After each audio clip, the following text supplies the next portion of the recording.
جب رزق تنگ ہونے لگے صدقہ دے کے رب سے کاروبار کر لو، صدقے سے تمہارے رزق میں اضافہ ہوگا۔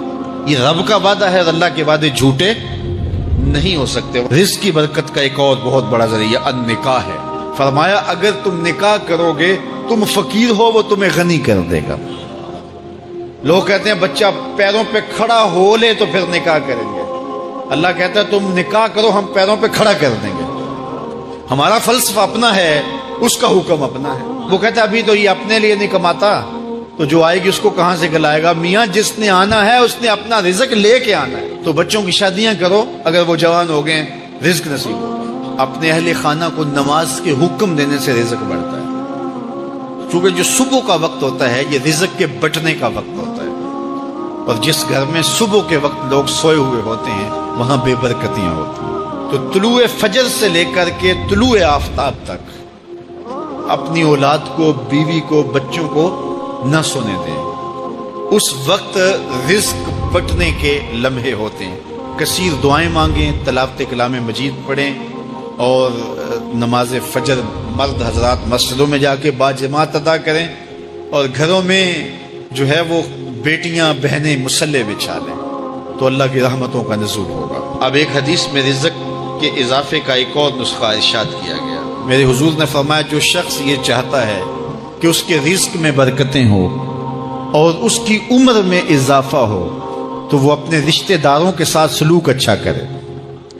رشتہ داروں کے ساتھ اگر اچھا سلوک کرو گے تو پھر تمہارے رزق میں برکت ہو۔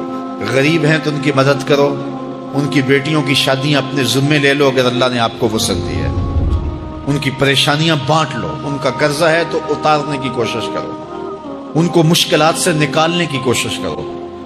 تم ان کو مشکلات سے نکالو گے، اللہ تمہیں مشکلوں سے نکالے گا۔ تمہارے رزق میں بھی برکتیں ہوگی اور تمہارے مال میں بھی برکتیں ہوں۔ فرمایا بہتر صدقہ وہ ہے جو ناراض غریب رشتہ دار کو دیا جائے۔ اگر وہ پھنس گیا ہے، مجبور ہے، ناراض ہے، تو اس کو اگر دیں گے تمہارا نفس اس میں شامل نہیں ہوگا، تو یہ افضل صدقہ ہے جو ہر صورت میں قبول ہی قبول ہے۔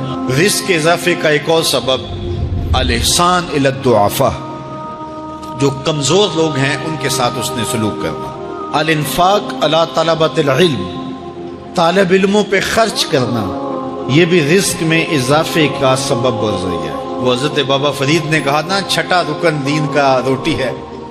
گھر میں کچھ نہ ہو تو پھر نہ نماز اور نہ ہی دیگر امور کی لذت آتی ہے، تو یہ رزق فراواں اور وسیع اور مبارک نصیب کر دے اللہ۔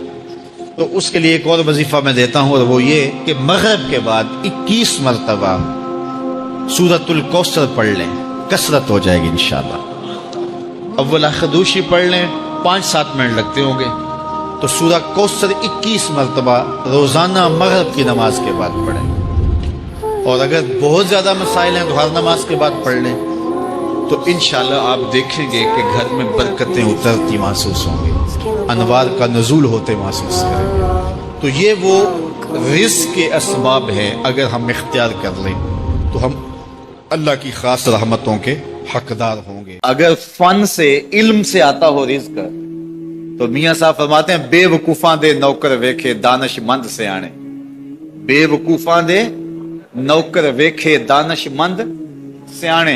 انگوٹھا چھاپ شخص ہوتا ہے اور MBA جو ہے تعلیم کے حامل، اس کے منشی بیٹھے ہوئے ہوتے ہیں، تو پھر اگر علم سے کمال آتا ہوتا تو جو ہے وہ فن سے دولت ملتی ہوتی، تو پھر اس انگوٹھا چھاپ کو کیسے ملتی؟ اور یہ جو اتنا تعلیم یافتہ ہے، ماہر معاشیات ہے، یہ تو تنخواہ پہ کام کر رہا ہے، اور وہ جو ہے وہ دولت کا اسے حساب ہی نہیں ہے کہ کتنی ہے۔